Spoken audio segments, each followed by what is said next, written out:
پتا ہے کہ حضرت مولانا عادل صاحب جو بہت بڑے عالم تھے، 3 زبانوں پر ان کو ایسے قدرت تھی جیسے ان کی مدر لینگویج ہو، انگلش، عربی اور اردو، اور اس کے علاوہ پشتو بھی آتی تھی کہتے ہیں ان کو، اور بہت بڑے عالم تھے۔ ملیشیا میں ان کی بڑی قدر تھی، وہاں گورنمنٹ کی طرف سے ان کو ایوارڈ ملا تھا۔ تو اتنے بڑے عالم حضرت مولانا سلیم اللہ خان صاحب جو وفاق المدارس کے سرپرست رہے ہیں، ان کے بیٹے، آپ کو معلوم ہے کہ ان کو شہید کر دیا گیا۔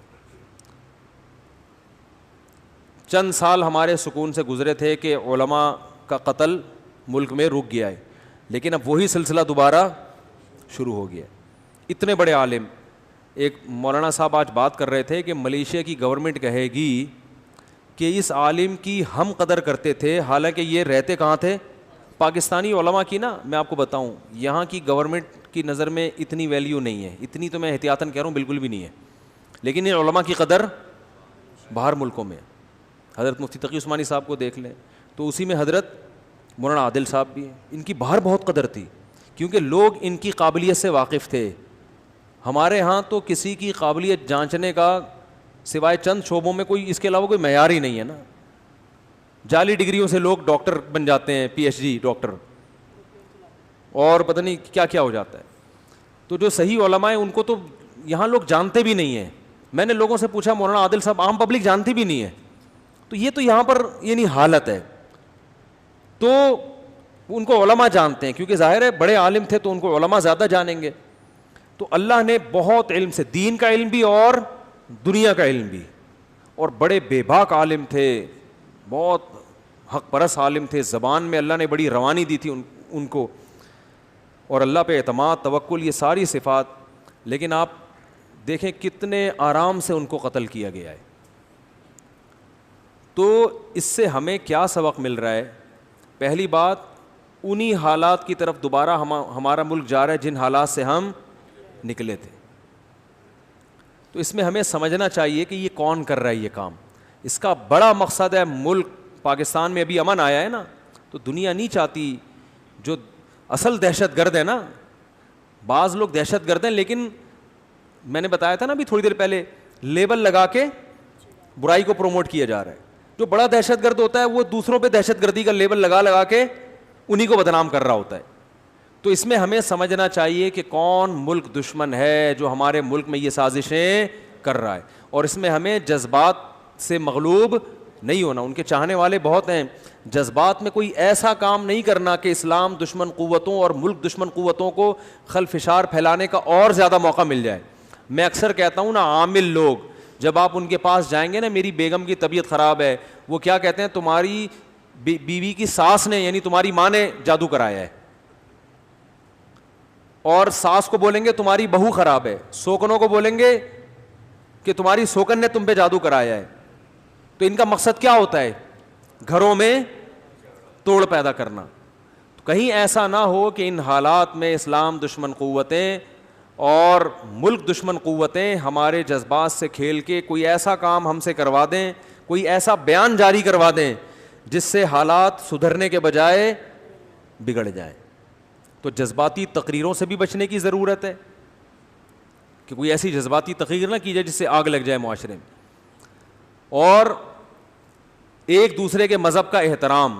کسی کے مذہب میں اس کے مقتدی اور رہبر کو گالیاں دینا، ان کو برا بھلا کہنا، یہ دنیا میں کوئی بھی برداشت نہیں کرتا، کوئی بھی برداشت نہیں کرتا۔ تو حکومت کی یہ ذمہ داری ہے کہ اگر کوئی فریق یا کوئی مسلک کسی مسلک کے بزرگوں کو برا بھلا کہہ رہا ہے تو حکومت اس کو کنٹرول کرے، قانون سازی ہو۔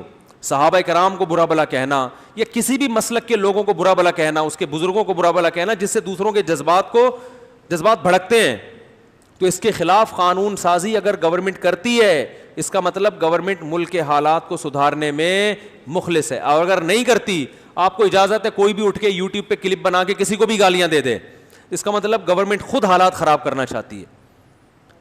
تو علماء کا اس وقت حکومت سے یہ مطالبہ ہے کہ اسمبلی میں ایسے قوانین پاس ہونے چاہیے کہ کسی بھی مسلک کے بزرگوں کو نام لے کر برا بلا کہنا، ان کے جذبات، اس مسلک سے تعلق رکھنے والے لوگوں کے جذبات کو مشتعل کرنا، یہ اللیگل ہونا چاہیے. اس کے خلاف FIR کاٹنے کا جواز ہونا چاہیے. اگر گورنمنٹ یہ نہیں کرتی اس کا مطلب گورنمنٹ ملک میں امن لانے میں مخلص نہیں ہے. اور دوسری بات یہ کہ مولانا عادل صاحب جیسے نیک بزرگ، اللہ ان کی شہادت قبول فرمائے، ان کے لواحقین کو، اور وہ جو ڈرائیور ان کے ساتھ شہید ہوا اللہ تعالیٰ ان کی شہادت کو قبول فرمائے، لواحقین کو صبر جمیل کی توفیق عطا فرمائے، اور اللہ ایسے عالم کی تلافی کرے، ایسے لوگ پیدا کرے کہ جو علمی سرمایہ، جو علم کا نقصان ہوتا ہے اس کی تلافی ہو. تو گورنمنٹ کی ذمہ داری ہے کہ ان کے قاتلوں کو گرفتار کر کے عوام کے سامنے پیش کرے.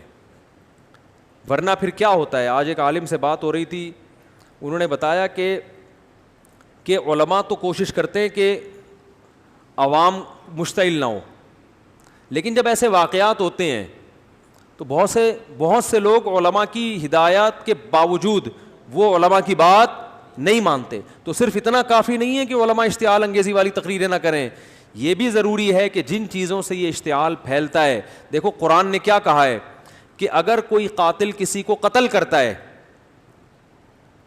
تو قاتل کو بند کمرے میں قتل نہ کیا جائے، بلکہ گورنمنٹ کی ذمہ داری ہے قاتل کو پکڑ کے مقتول کے وارثوں کے حوالے کر دے کہ تم چاہو انتقام لو، تم چاہو معاف کر دو. کیونکہ مشتعل کون ہوا ہے؟ مقتول کے وارث. اگر ان کے انتقام کی آگ کو ٹھنڈا نہیں کیا گیا تو وہ جوش میں آ کے کسی اور کو قتل کر سکتے ہیں. قاتل کو نہیں ملا تو قاتل کے رشتہ دار، جو غلط ہوگا لیکن وہ کر سکتے ہیں. تو اسلام نے امن قائم کرنے کے لیے اصول بنایا کہ گورنمنٹ کی ذمہ داری ہے قاتل کو پکڑ کے کس کے حوالے کرے؟ مقتول کے وارثوں کے حوالے کرے، تاکہ انتقام کی آگ ٹھنڈی ہو جائے اور ملک میں فساد نہ پھیلے. تو یہ بالکل فطرت کے مطابق ایک اسلام نے حل دیا ہے.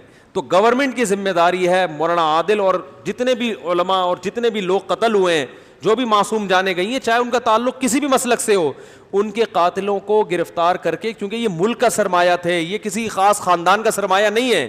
ایسے لوگ پورے ملک کا، حکیم سعید کو جس نے قتل کیا، تو بتاؤ حکیم سعید تو ایک ملک کا سرمایہ تھے نا. میں آپ کو بتاؤں گا حکیم سعید کیا تھے، آپ حیران ہوں گے اللہ نے ہمارے ملک میں کیسے کیسے ہیرے پیدا کیے ہیں.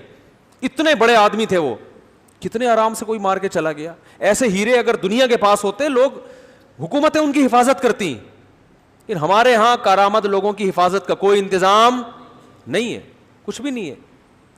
تو اس لیے گورنمنٹ کی ذمہ داری ہے کہ ایسے علماء کے قاتلوں کو حکومت عوام کے سامنے پیش کرے، ان کو عبرتناک سزا دے، تاکہ عوام کے جو مشتعل جذبات ہیں وہ جذبات ٹھنڈے ہوں اور ملک میں انارکی نہ پھیلے. تو حکومت اگر یہ کام نہیں کرتی، اس کا مطلب گورنمنٹ خود ملک میں امن لانے میں دلچسپی نہیں لے رہی ہے. تو اللہ ان حکمرانوں